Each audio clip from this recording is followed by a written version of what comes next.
Okay, Brother Gibbs, I'm turning over to you, sir. All right. Good evening, brothers and sisters. My name is C.R. Gibbs. The topic tonight is Africa's impact on America. And what I seek to do this evening is to share with you some of the many cultural folkways, talents, products that have come from Africa that have changed the course and destiny of this country and some parts of the world. I want to begin with a poem that comes to mind, and no, I'm not going to read it all, but I do want to just share a little bit of an appropriate piece of verse this evening. It was actually written in 1925 by one of the leaders of the Harlem Renaissance, and I just want to share a couple of verses with you. The title of the poem is called Heritage. The author is Countee Cullen. Countee Cullen, Counteecullen. He wrote it for his best friend, the West Indian playwright Harold Jackman. And it contains the lines, "What is Africa to me? Copper sun or scarlet sea, jungle star or jungle track, strong bronze men or regal black women from whose loins I sprang when the birds of Eden sang. 3 centuries removed from the scenes his fathers loved, spicy grove, cinnamon tree. What is Africa to me?" And he goes on to explain the importance of Africa to African Americans, to, if you will, its tattered and scattered children around the world. And so in my own question, I'll talk to you today about the seldom studied ways in which Africa, her children, and the bounty of her harvest has influenced us in this country.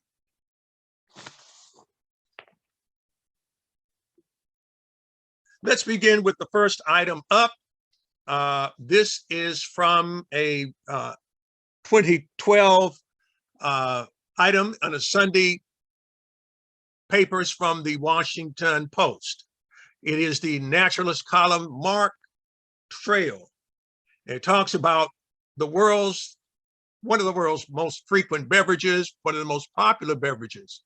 The botanical name for the most popular unregulated drug in America is coffee arabica. But the plant comes not from Arabia, but from Ethiopia. African tribes crushed the berries and mixed the stimulant with food that was eaten before tribal warfare. Coffee is one of the most traded agricultural commodities on the market and one of the most consumed beverages in the world. The recent studies have shown that people who drink coffee may be less likely to develop basal cell carcinoma, the most common form of skin cancer, and the more they drink, the lower the risk. While it takes only a few minutes to drink a cup of coffee, it takes 7 years for a plant to produce cherries, and it takes the plant a year to produce 1 pound of them. And much of the caffeine removed from coffee is sold to soft drink manufacturers and pharmaceutical companies. The jasmine-centered flowering shrubs produce income for as many as 70 countries across the globe. And the valuable beans keep the economies of a number of developing countries in business. I would also have you note that as we take a look at coffee, there are many who consider it, like Dr. Bob Arnott, who was a internist and former chief medical foreign correspondent for NBC and CBS. He is the author of, among his 12 books, The Coffee Lover's Diet. Change your coffee, change your life. He says the hundreds of scientific studies show that daily coffee low conditions such as heart attack and stroke, diabetes, obesity, cancer, Alzheimer's disease, Parkinson's disease, and perhaps even depression. In a 16-year study of more than 500,000 people published in the Annals of Internal Medicine, those who drank 3 or more cups of coffee daily had up to a 12% for the men and a 7% for the women lower risk of dying from any cause over the study period compared with people who didn't drink coffee. Coffee's real health promoting muscle comes from a particular type of polyphenol called chlorogenic acid, CGA, which is uniquely effective in dousing the fires of inflammation and stopping oxidation. CGAs are typically grown at higher altitudes and close to the equator in countries such as Kenya, Ethiopia, Colombia, and parts of Brazil. But it is important that you remember that coffee's original home was Ethiopia. The way the story goes is that a Ethiopian goat herder named Kaldi, K-A-L-D-I, while bringing his goats through one of the ancient coffee forests on the Ethiopian plateau, noticed the energizing effect that the goats exhibited while they were munching the berries or cherries, and he decided to try it out. He had positive effect, and again, as he tried it out, and then members of his family, members of his village, and before you knew it, it was being shared around the world. We can tell this because there are names for coffee that seldom vary from the original location, which is Kaffa province in Ethiopia. So we have Kwawa, Kava, and from those we have yet other names as we move around the world, but they seldom differ greatly from Kaffa. So when we think about things, and the reason you said, well, Gibbs, why on earth did you begin with coffee? Because when I talk to your children and your grandchildren, they don't think that anything worthwhile came from Mother Africa. They don't understand the plethora of goods that have come from this blessed place. For example, the world's cocoa production is dependent upon the cocoa beans from Africa. Did you know that West African countries, mostly Nigeria, Cameroon, Ghana, and the Ivory Coast, supply about 70% of the world's cocoa? The cocoa they grow and harvest is sold to a majority of chocolate companies. So while you're dreaming about Hershey's or Lindt or one of the major chocolate companies, please remember that the essential ingredient of chocolate comes to us from Africa. Again, most people don't know that. You see, we have to understand that Africa in ancient times was not the way it is today. We have loving verses from a variety of sources that tell us that there was a time in African history before the coming of the European and the Arab in which we dazzled the world. Let me give you an example. Ex Africa semper a liquid novi. Out of Africa comes something always new. Now that's an ancient Greek saying quoted by Pliny, the Roman historian, about the 1st century AD. Now, you might know his work even if you don't know him, Pliny, P-L-I-N-Y. We're referring to Pliny the Elder. He wrote the first major work on natural history. Some people even credit him with the first encyclopedia. But this is what he had to say. Always something new from Africa. In fact, there's some scholars that believe that he borrowed it from the Greek scholar and thought leader, we might call him today, Aristotle, who apparently had a similar high opinion of Africa. There's an ancient Arab saying that he who has drunk of the waters of Africa will drink again. And can you imagine that in one of Shakespeare's plays, he has one of his characters named Pistol recite, I speak of Africa and golden joys. I speak of Africa and golden joys. So this is the volume 2. Sir Thomas Browne, the English physician and author, according to research by J.A. Rogers in his book, Africa's Gifts to America, he says, there is Africa and all her prodigies in us. Sir Thomas Browne, an English physician and author. And what he means is that it is the essential elements of humanity, that what we are includes Africa in everything that we do. Dr. Victor Robinson, back in 1940, reminded us that it's one of the paradoxes of history that Africa, the mother of civilization, remained for over 2,000 years the dark continent. To the moderns, Africa was the region where ivory was sought for Europe and slaves for America. In the time of Jonathan Swift, the English author, as the satirist informs us, geographers in drawing African maps would fill in the gaps with savage pictures. Where towns should have been, they placed elephants. Finally, from the book History of Nations, they observe that the African continent is no recent discovery. It is not a new world like America or Australia. While yet Europe was the home of wandering barbarians, one of the most wondrous civilizations on record had begun to work out its destiny on the banks of the Nile. And the History of Nations was written in 1906. So we need to hold these things high up for our children, because if you do not give them this information, the odds are increasingly bad that they'll ever get it outside of college. We talk about the products of Africa. Let's take a look at the first, go to the top.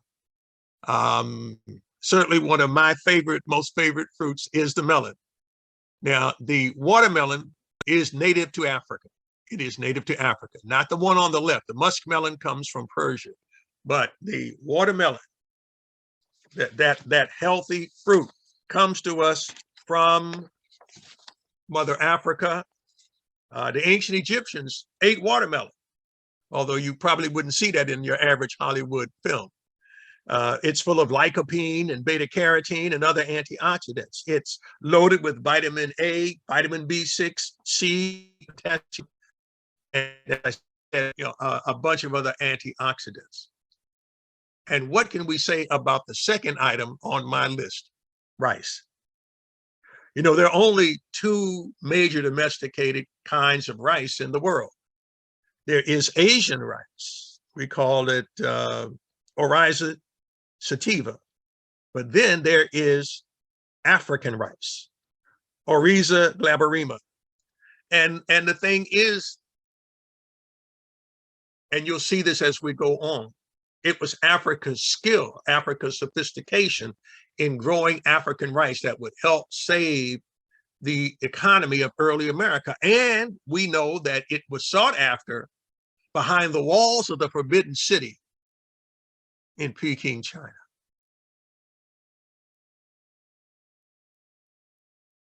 For 3,000 years, Black folk grew rice, African rice, primarily in West Africa, in places like the valley of the Senegal River.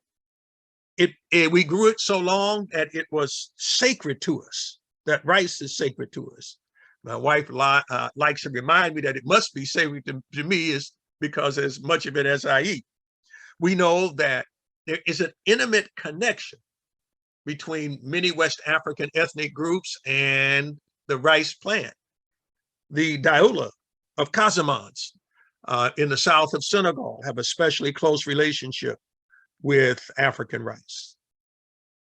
It was so important to us that enslaved women carried seeds of the rice plant in their braided hair across the Middle Passage while they were in the belly of slave ships. You say, well, wait a minute. I know Africans today, and they're trying to eat rice from Europe, rice from that came, as far as they know, from France, and that's true. You see, beginning in the time of colonization, the French particularly wanted us to become a market for foodstuffs that they got from other colonized, conquered countries. And so they began imports of Asian rice, which is why many Africans will eat Asian rice before they will eat African rice today. Now, the French twisted our agricultural processes and forced Senegal to grow and export peanuts and import rice from Asia. And the good news is that there are in West Africa today, indeed even in Senegal, they're recapturing the importance of the rice that they grew for 3,000 years.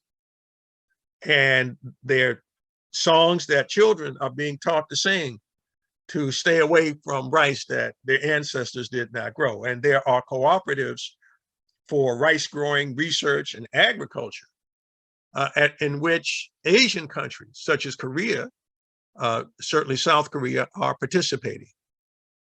Another product from Africa that has impacted the United States and certainly the rest of the world, the pepper, but not any and all peppers. I want you to come down with me to the bottom section of this third item at the bottom of the page. There is a particularly sought after pepper and has been for hundreds of years. We call it the grains of paradise. It's the pungent seeds of a West African plant, the Ammonium melageta, used in veterinary medicine and as a spice. Again, sought after, the ingredients in many foods, the grains of paradise, and it is something that you can buy today. There's health food stores that will sell you not just any black pepper, but they will sell you black pepper labeled the grains of paradise, and you can try it for yourself.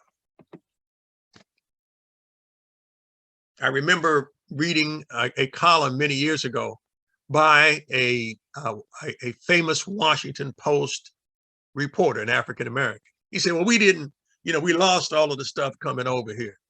We don't have any elements of African culture that survived the Middle Passage. He was wrong then, and thanks to our historians, even back in this 1966, when this article came out in the Journal of Negro History, there are African survivals in American culture. One of the leaders in collecting this critical information was Dr. Lorenzo Dow Turner, professor of English at Roosevelt University in Chicago. His research uncovered astonishing survivals of African culture and more than, get this now, 4,000 African words, names, and numbers still spoken among the Black folk in the Georgia, South Carolina offshore islands. You may know them better as the Sea Islands. And many of these words are employed by Black folk and whites throughout certainly the southern United States. So it's, again, something to think about. As they point out here, a frequently used word among Southern Negroes is pender, for peanut. I remember my wife messing with my mother-in-law, asked her about this word, and she just burst out laughing because it was a word that she had heard in her childhood in South Carolina. The word tater for potato has been found in several West African languages, tote. And there's more, but tote. Now, y'all should know, when we say tote, we're not talking about the brand name for some umbrella, galoshes, and overshoes. We're talking about an African word that means to carry. Some of you may recall the elders in your own homes or down south saying, boy, tote that trunk upstairs. Well, he meant to carry it, to transport it. I think you get the idea. For we know that West African cultures nevertheless supplied mainstream Southern society with Africanisms through a process of reciprocal acculturation. That's a fancy word for saying that as much as the Europeans forced on us, we also Africanized them. And we can see it clearly in many facets of Southern culture today. The philologist David Dalby identified certain many Americanisms back to Wolof. In West Africa, the people such as the Wolof and many others in the lands that we might call Senegambia, areas in West Africa that comprise Senegal and the Gambia. Okay, bogus, boogie woogie, bug, John, phony, yam, guy, honky, dig, fuzz, jam, jamboree, hippie, and mumbo jumbo. These are African words that many people use without even understanding where they come from. Let's just do it. African linguistic survivals in American speech. Mulambo, the Bantu people from Central Africa. This is a word known to them for money. What word do we use today that is phonologically similar to the Bantu word for money, mulambo? Moolah. There it is. It bees moolah, y'all. And if anybody here is from the DMV and you're familiar with the works of Chuck Brown, and I don't be alarmed, I'm not going to sing much of it, but he does say, I need some moolah, y'all. I want some money. So he's expressing an African word that comes out of the travails of the crossing of the Atlantic more than 400 years ago. But here it is in the DMV in 2021 and 2022. Imbanza, a certain stringed instrument. The word comes from the Kumbundu people of West Central Africa. Again, they call it imbanza. You will know it. Banjo. Think about it as we go along. Think about imbanza. Thomas Jefferson, who in his notes on the state of Virginia claimed that male orangutans would have rather had sex with Black women than female orangutans. And yet he's regarded as one of the American fathers of science, did at least give us credit for this particular stringed instrument. Let's go to something else. Inguba, a certain seed, bean, or nut. Inguba. Okay. Inguba. That's the third one down. They also a Bantu word from Central Africa. What's this one? Goober. Yeah. Goober. Yeah, I don't want to shock. If we have any fans of Andy of Mayberry, please do not be alarmed. Goober is one of the Bantu words for peanut. It has nothing to do with the guy up Andy and running out of the gas station. Goober. In fact, today, still at the confection stands for some movies, and certainly in places like Target and Walmart, you can buy large boxes of chocolate-covered peanuts with that name, Goober. Goober. Goober. Let's go to the next. This is a Wolof word. We've defined the area in West Africa that the Wolof are from, and the word means to have one's eyes open. To have one's eyes open. And what that is to be aware of your surroundings, to know what's going on in the village. Oh, somebody must be ahead of me already.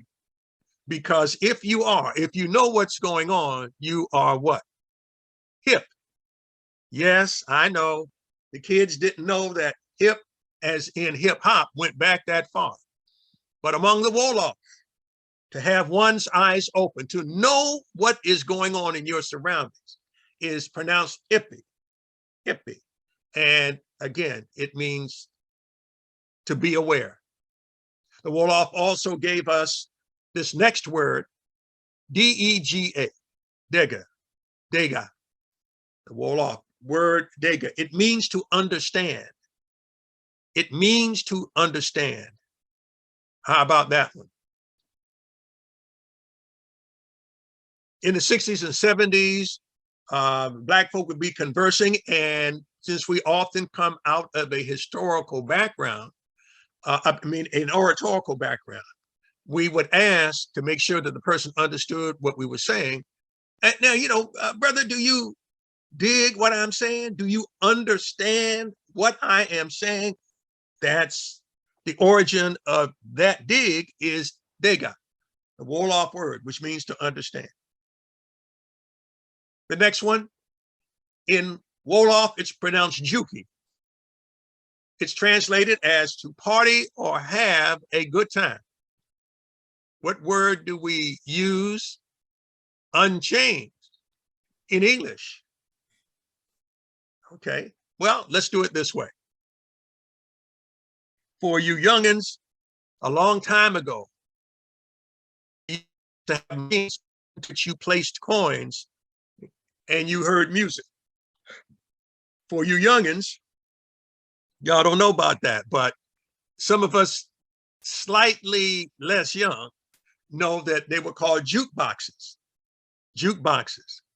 And there were places down south of uncertain reputation where on Friday and Saturday night, as my Aunt Grace used to say, in these nightclubs, there might be some rooting and tooting and cutting and shooting. And of course, I'm referring to juke joints.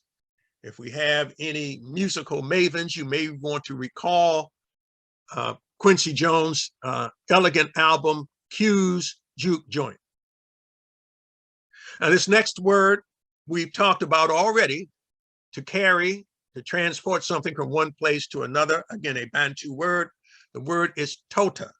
And please remember, it doesn't have anything to do with brand name. That came along much, much, much, much, much later for umbrellas, galoshes, and overshoes.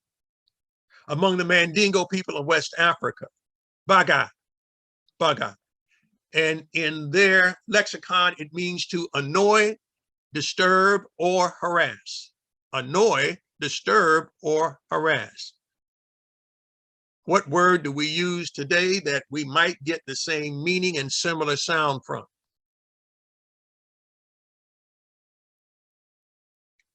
Bug, as in do not annoy, disturb, or harass me, or hey man, don't bug me, from whence comes baga.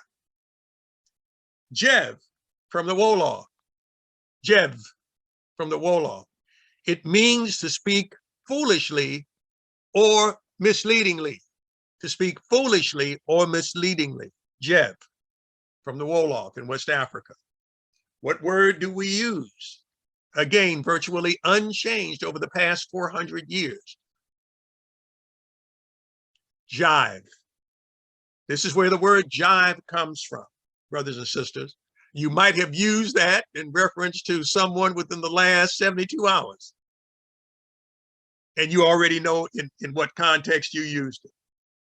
Now, our next word comes from ancient Egypt or ancient Kemet. And it carries this name because it was first near a temple devoted to one of the supreme gods of ancient Egypt, Amun. In fact, the temple of Jupiter, Amun. So that puts us in the Greco-Roman period in ancient Egypt. But it is from this liquid discovered in ancient Egypt and has been granted the name ammonia. Ammonia. And anybody who's, once you smelled it, you'll never forget the smell. This next word, and let's see if you can pronounce it silently to yourself. HBNY. Another name for this substance is African blackwood. African blackwood. How much of a hint is that for you? Hebony. Hebony. Hebony. The ancient Egyptian word gives us the basis for the African black word, another name for which is ebony. Ebony. You might also recall that that was the name of a leading African-American magazine. published by the Johnson Publishing Company out of Chicago, Illinois. And finally, ninny, again, from the Mandingo. Now, you've encountered this word probably as another name for someone silly and stupid, but this has nothing to do with the English meaning for the word. This word, well, let's set up the circumstances for ninny. A young and inexperienced mother trying to quiet her child, and then grandma or one of the elders in the village says, "Girl, why don't you just give that baby some ninny?" And almost all the time, the baby quiets down. Yes, this is the name for, in Mandingo society, one of the names for a woman's breast, okay, or the milk that comes from the woman's breast. Ninny. Africans brought new words to America and gave old words new meanings. A good example is what happened to the word bad. Another is the word sick. Oftentimes when people say, man, that's sick or that's ill, what they mean is that it is really cool or good. Using a word to mean the opposite is a West African custom. The Mandingo people saying it is good badly actually means it's very good. And if that does not quite make sense to you, then think about Michael Jackson's song, "I'm Bad." You got it, as you remember the words and the music. I'm bad, and he meant he was good in what he did. If you want more Africanisms in American culture, I recommend this book, Africanisms in American Culture, edited by John E. Holloway. Africanisms in American Culture, edited by John E. Holloway. Let's go on. We, as the sons and daughters of Africa, tend to prize the ability to speak convincingly, to speak well, to be fluid in your delivery, cogent in your message. And so this is why when we see a preacher that knows what to say and can move us in the saying of it, we admire that, even today, coming from a primarily oratorical of society where words are prized, and again, and the use of words. And as we admire the preacher, we admire the brother who can express himself to a sister in such a convincing way that it might just change a no to a yes.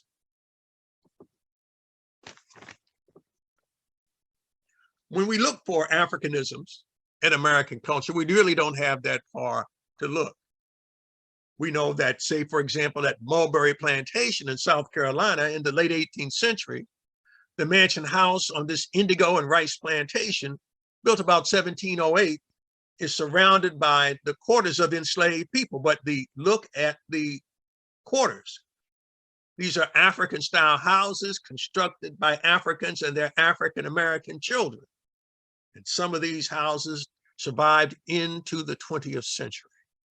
The Mulberry Plantation in South Carolina.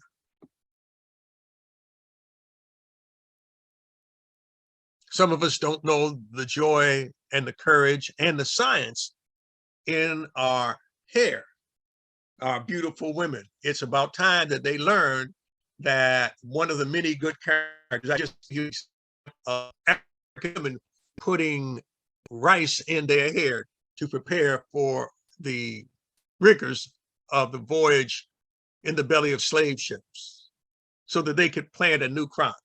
We know that, for example, in countries like Colombia, there were African women who arrived with pieces of gold in their hair, that there were African women who arrived with their hair braided in such a way, brothers and sisters, that when they got ready to run away on the Underground Railroad, it was the hair that served as a map to show them the routes that they needed to take to go to freedom. Oh, don't get between a sister and her hair.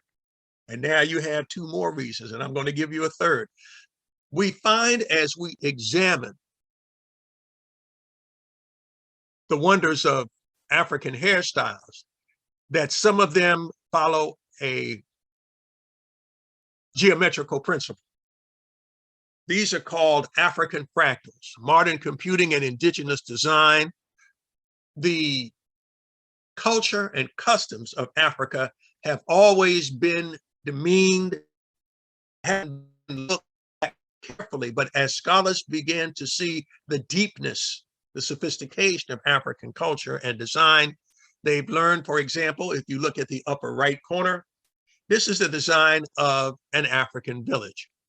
And although to some, it might seem disorganized and chaotic, it follows a geometrical repetition. A geometrical repetition, the basis of fractal geometry. Fractal geometry, F-R-A-C-T-A-L-S. T-A-L-S. Give you a book, African Fractal, so that we know that many African designs from fabric to hair are governed on the basis of a repetitive pattern that can be extended into infinity if you understand the basics of fractal geometry. Again, something to consider as we go along. We find evidence of the persistence of African cultural survivals all around us. There are houses in Annapolis that experts have found African symbols of African culture in and religion. You can go straight down 95 to the Robinson House, okay, near Manassas, and find examples of African culture, examples of a particular family, the Robinson family, till the earlier 20th century. So from slavery to the early 20th century, the family lived in this house outside Manassas, and it was at one time filled with mementos of their African culture. African beads, for example, found at the Robinson House site, believed to be used in religious ceremonies. Colonial ware additions found at the Robinson House. There was a mix of both homemade colonial ware and store-bought ceramics. Colonial ware, dishes, pots, pans, and show the influence of African styles and Native American styles. Many glass jars and bottles were found at the Robinson House site. Purchased goods such as these revealed what the Robinsons like to eat and drink, and where they like to shop, and what kind of income they had to buy treats. They also found small ceramic gaming pieces, believed to be part of a traditional Nigerian game called Mancala. It's also called the stone game, for those who might want to look it up and find out what kind of happy pastimes we had in the motherland. Two of James Robinson's sons carved their initials into the chimney stone of the Robinson House. And so it's around us if we know what to look for. Again, to the Manassas battlefield, we find that there are antebellum quarters for enslaved people where they found other evidence of African culture. So we have two near Manassas, the Robinson site and the Nash site. And as this piece says, illustrate diversity within the African-American community in this area. And no, we did not lose everything. We find as we look deeper that we maintained our culture and added to it. The building that was the stone became the cornerstone. And this is an example. I asked you a while back about a certain string instrument, and this is that stringed instrument. You might recognize it. It might look a little bit familiar to you.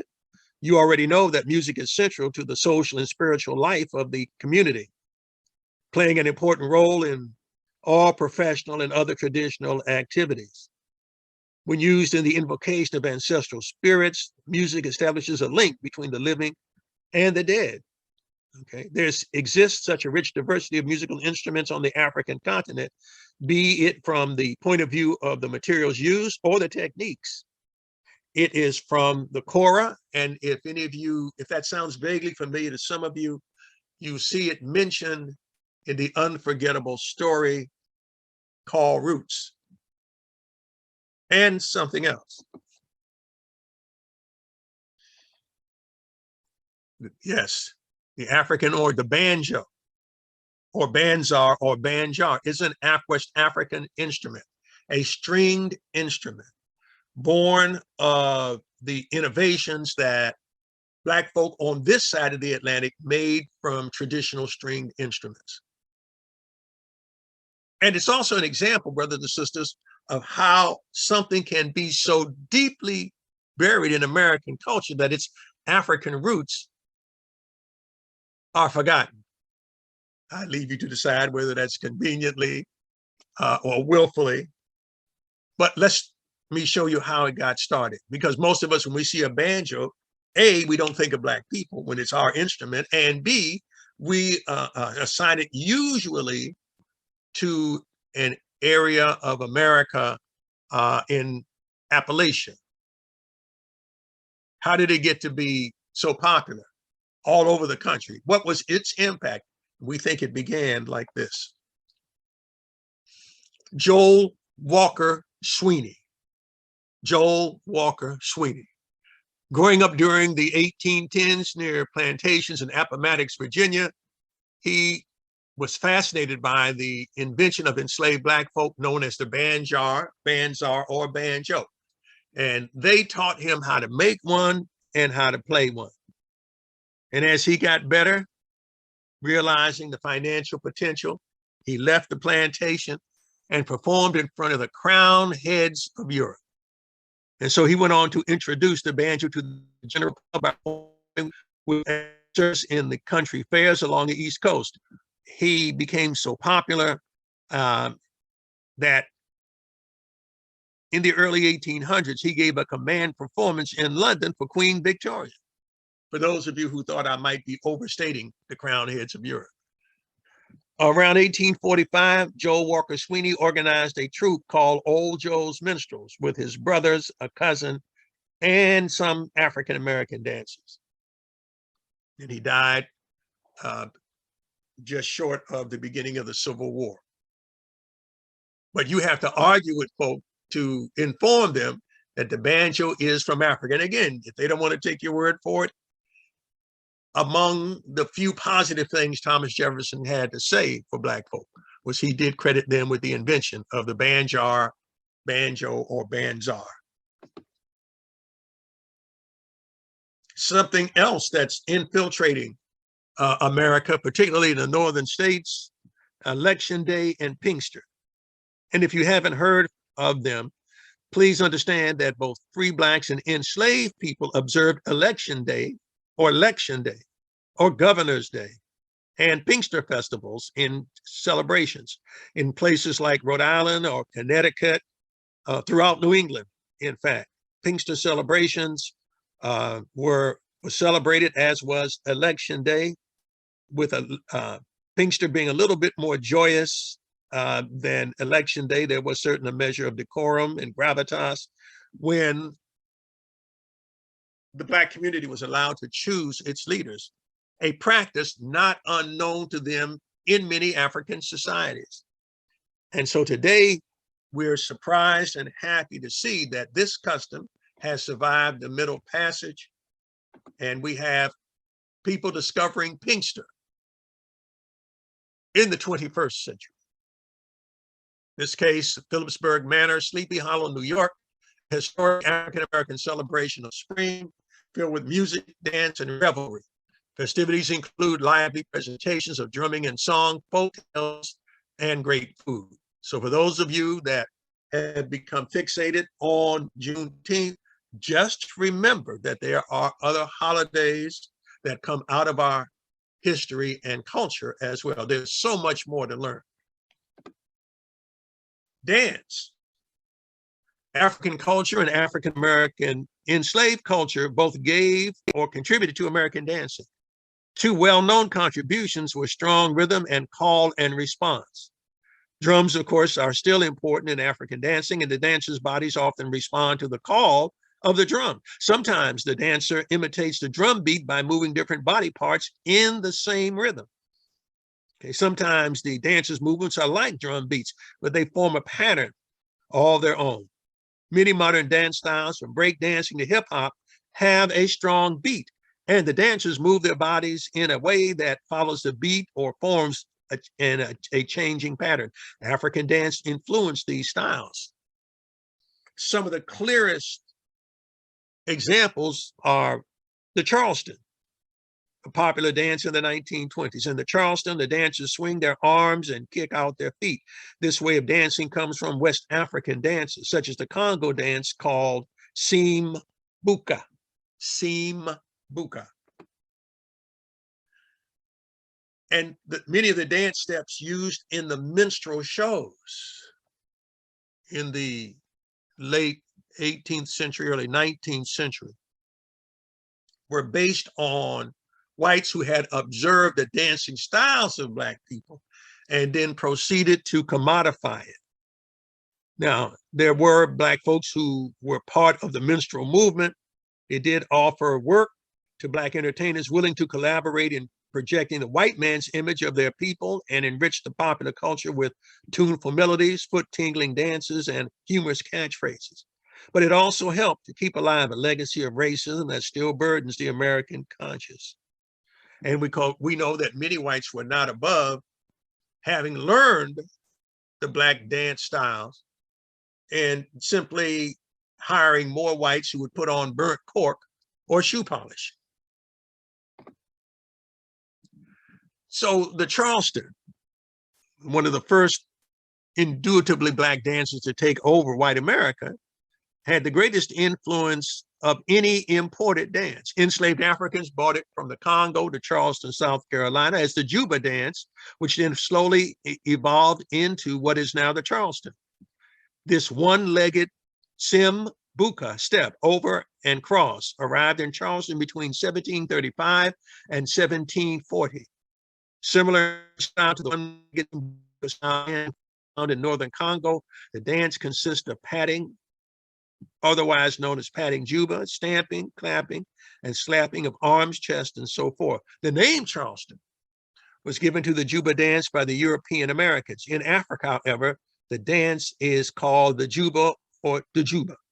The word Juba is used for many things, such as songs sung on the plantation, the food given to enslaved Black folk in the fields, and the dance that later became known as the Charleston. The Juba dance itself was primarily a competitive dance of skill. Okay, so you understand now about the beginnings of this. The Charleston defined the jazz age of the 1920s.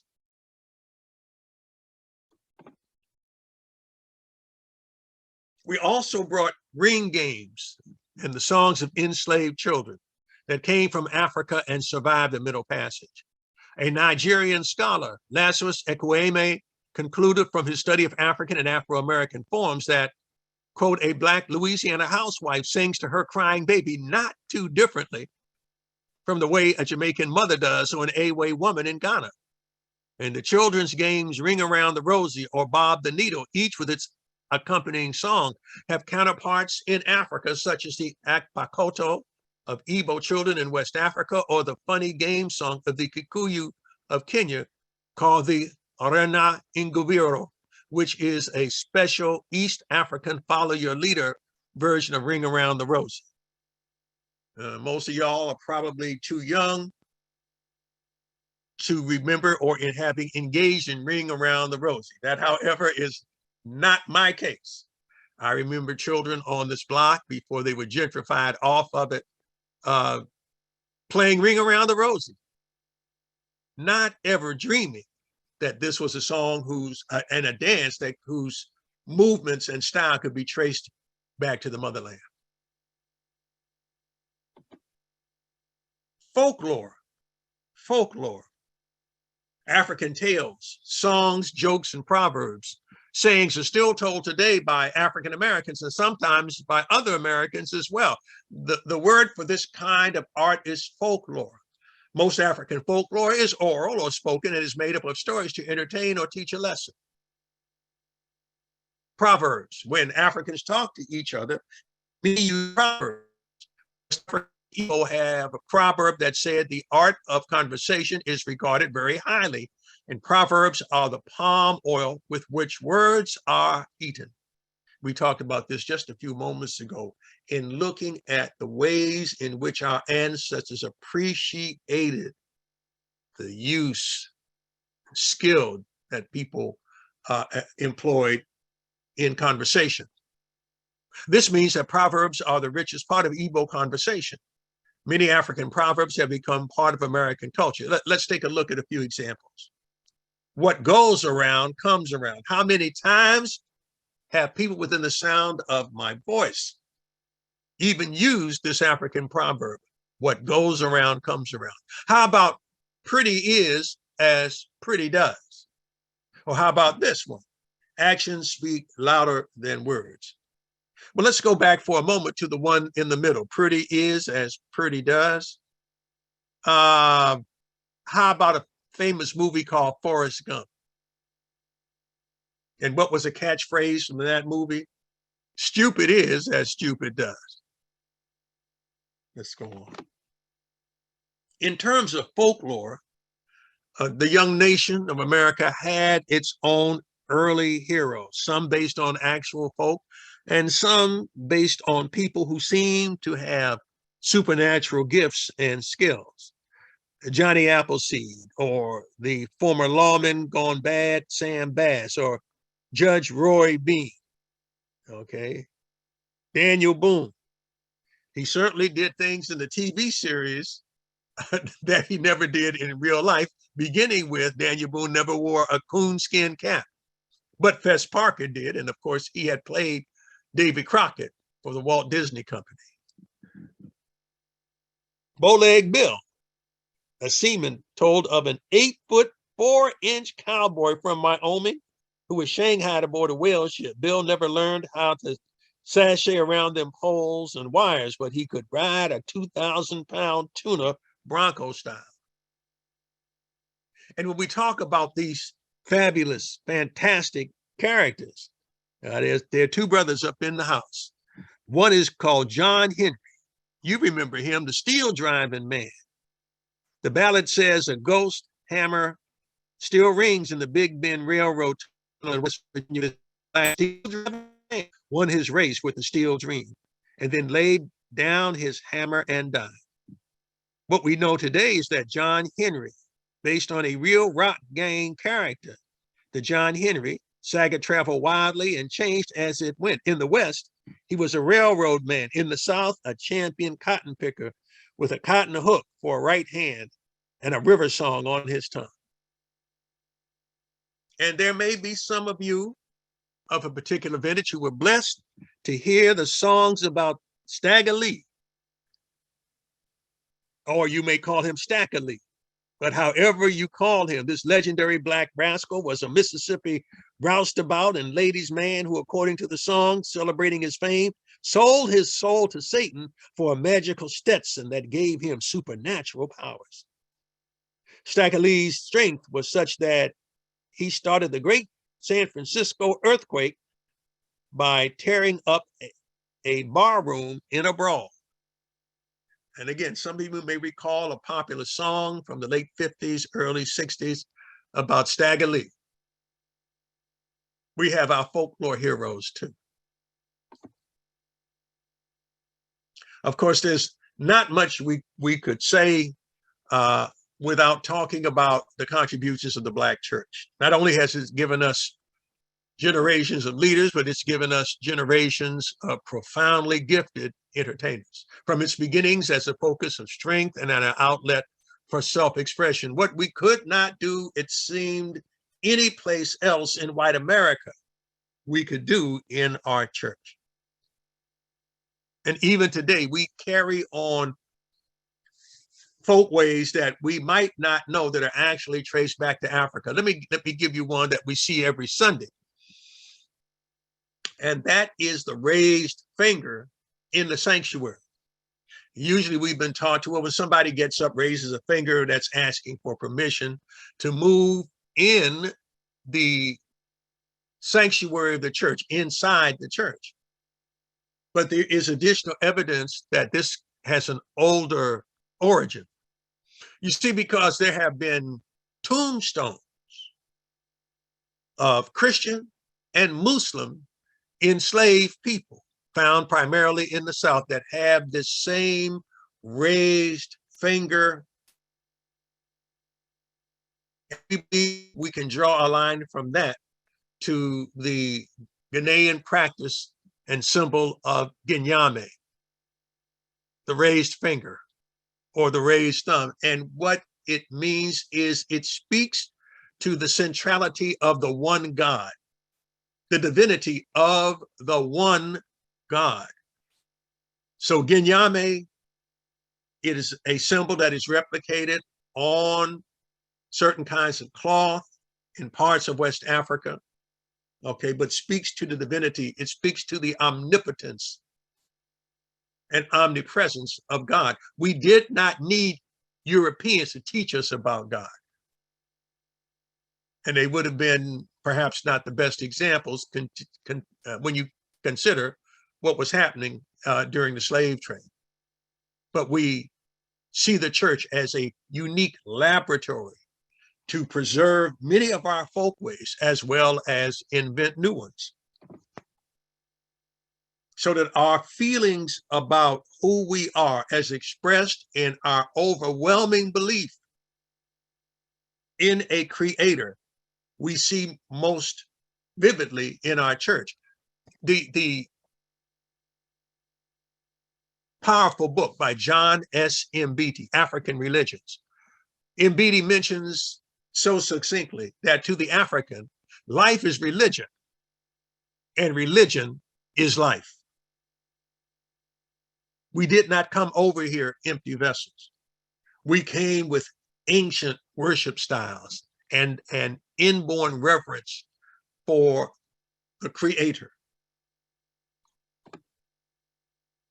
So that when we see things that remind us of this, you can go to Brazil and see the Baianas become caught up, become almost enraptured, and they begin to spin.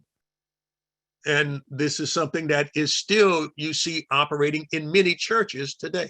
You don't have to go to Brazil to see that, but it is a golden thread that connects Black people in the diaspora to their ancient religions of their motherland. And of course, education. Education was and still is the way up and way out. We have learned that getting a skill, getting a formal education, which we could not get until almost the beginning of the 20th century, because for so long we were locked inside Jim Crow school systems. And this was not simply in the depths of the South. Washington, D.C. had a Jim Crow school system. They don't teach the children too much about it. Many of you that have heard me over the years recall I'll go to my grave, the kids at a particular charter school asked me if there had ever been any civil rights struggles in Washington, D.C. It shows you how much we have got to teach our children, because they're not getting it in the public or charter schools or in the private schools right now. We've got to do it. We cannot leave the sole force of education for the next generation of Black people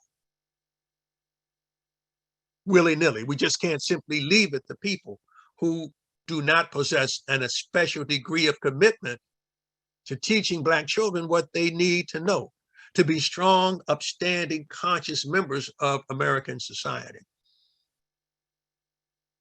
And so it has been up the rough side of the mountain that we've climbed when it came to obtaining our education. Separate and unequal was the reality. All too often.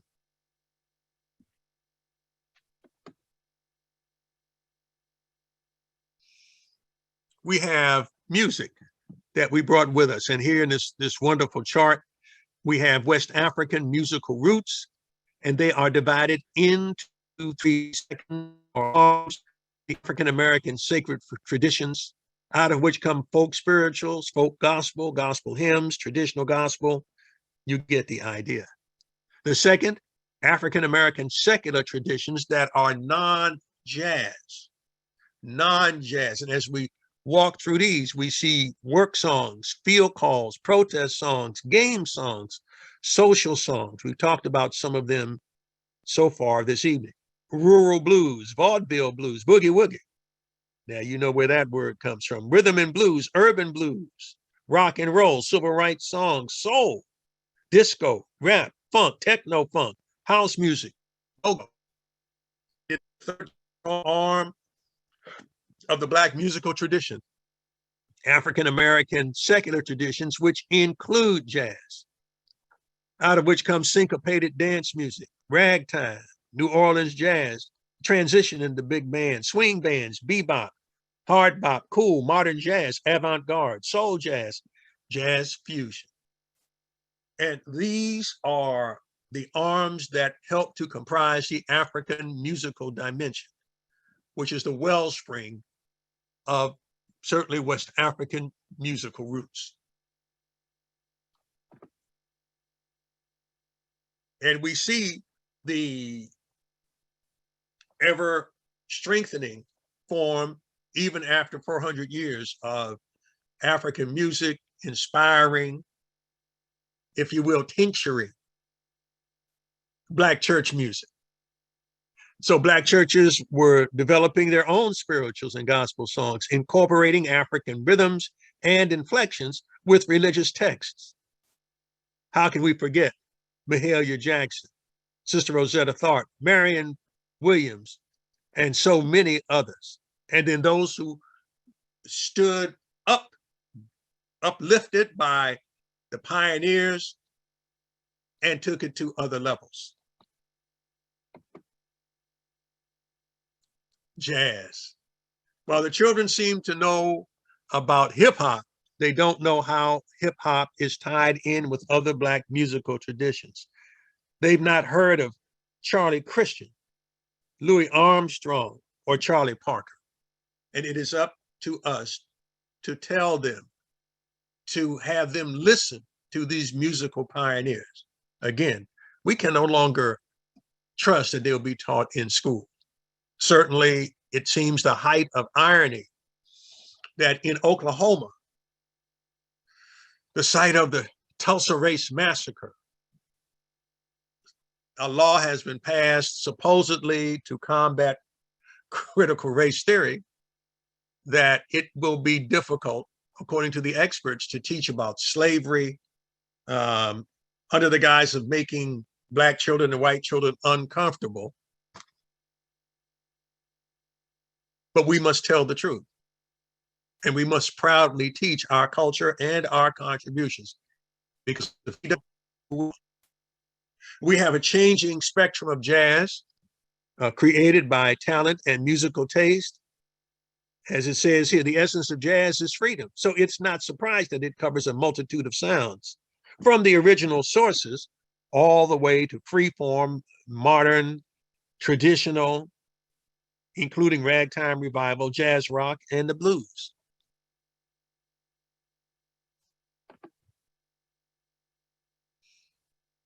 There is, if we're careful, an indelible history of Black military contributions in every war.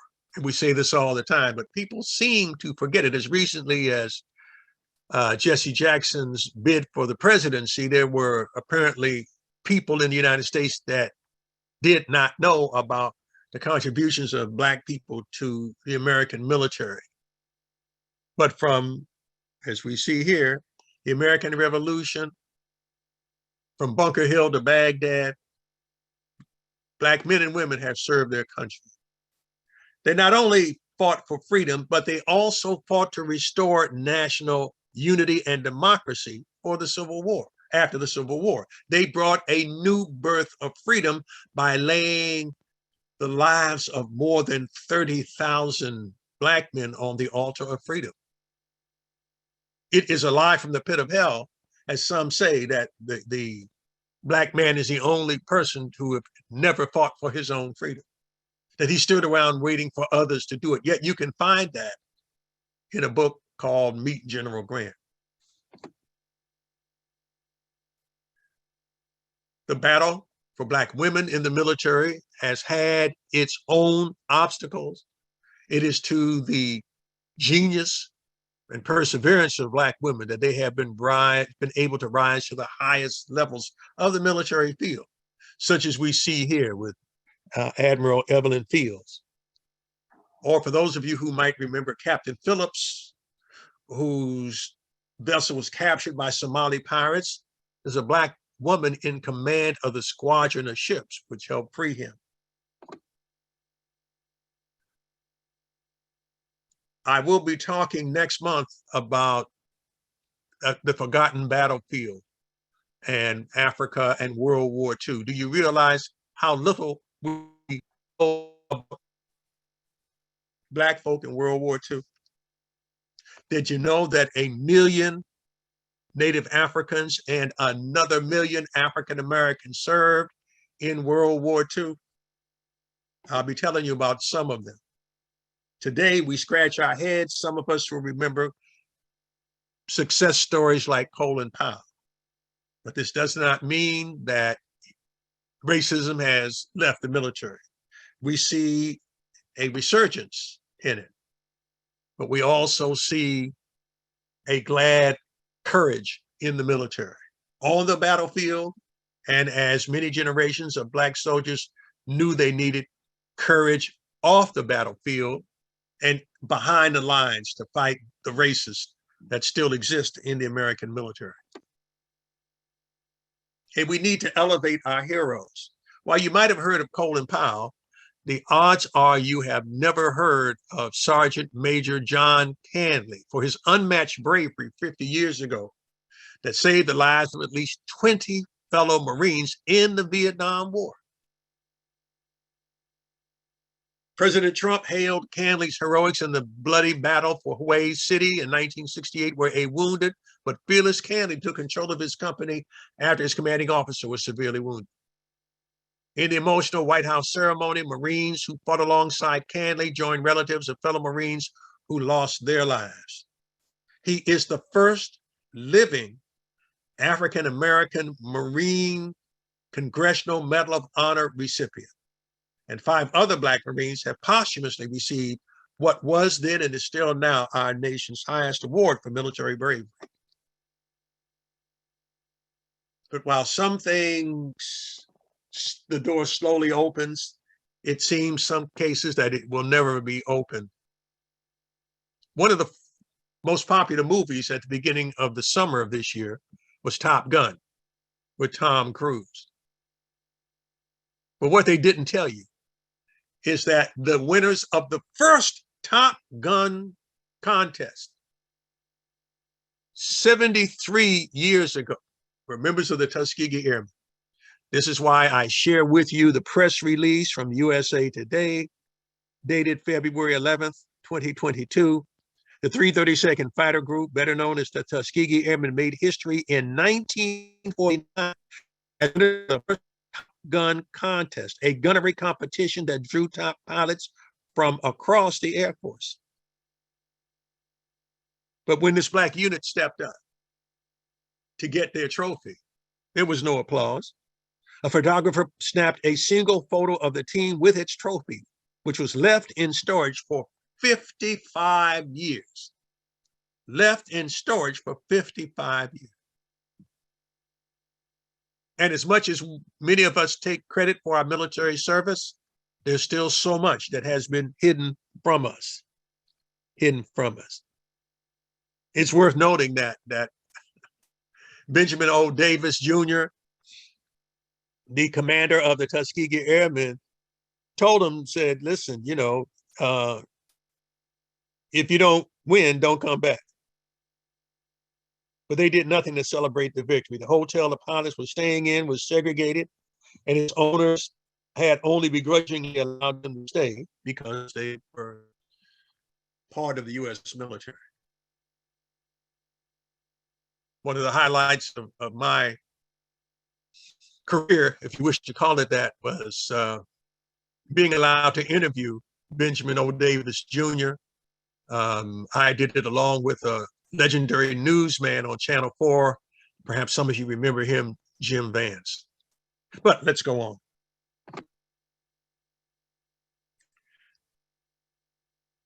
The great W.B. Du Bois put his finger on the pulse of the conundrum of Black military loyalty.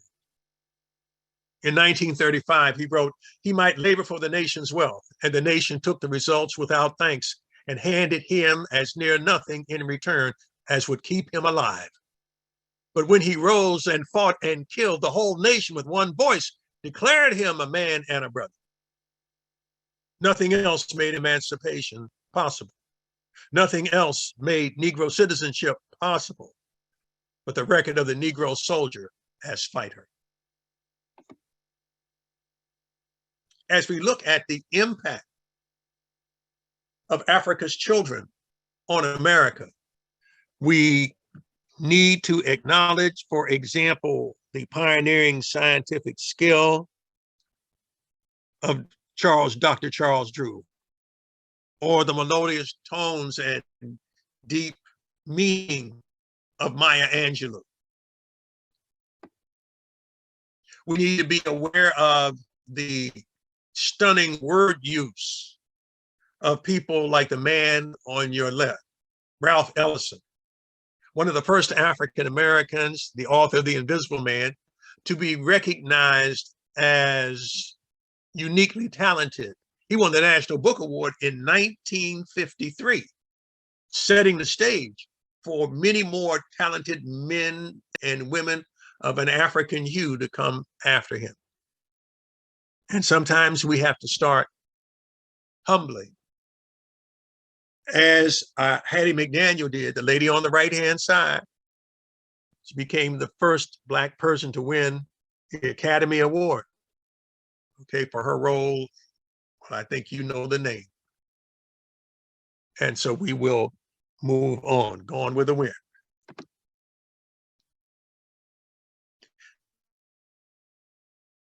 The impact of Africa and its progeny extends to small things as well as large.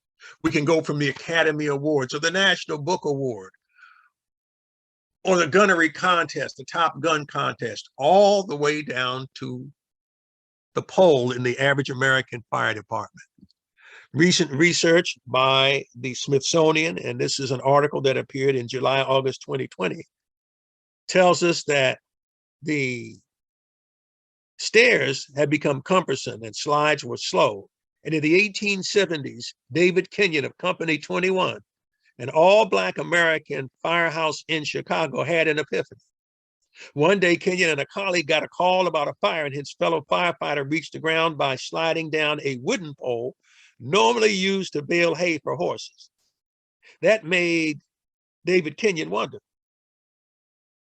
well, maybe I could have a permanent pole leading directly from the upstairs sleeping quarters to the ground floor, thus avoiding stairs or chutes. When Kenyon installed his pole in 1878, other firefighters in the city thought the idea was crazy until they saw that his company, Company 21, was now the first to arrive on the scene.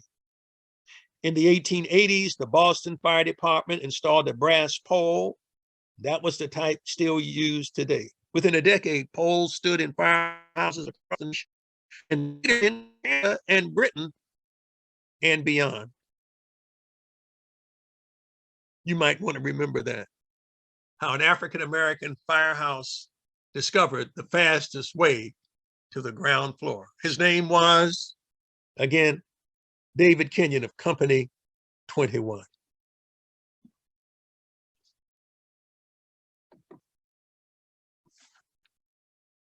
Most everyone today is security conscious, but they often forget who exactly helped to envision a new way to know who was at the door. You know, with Ring and all of these other computer systems and security systems. But let's go back to an unheralded innovator in home security, a Black woman named Marie Van Brittan Brown, an African-American nurse living in Jamaica, Queens, working odd shifts, working hard, but she came up with an idea. She, as the article says, conceived a contraption that could be affixed to the front door.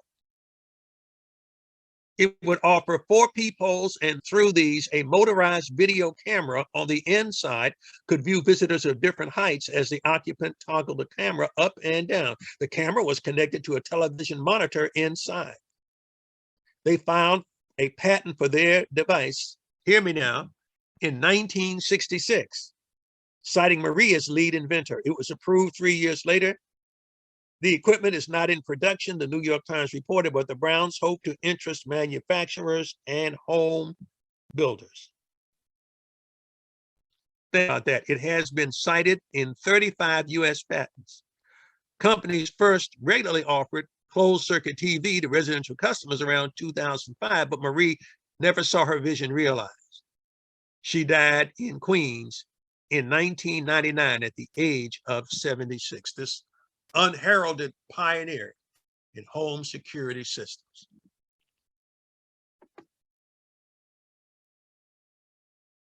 We'll talk a little bit more about this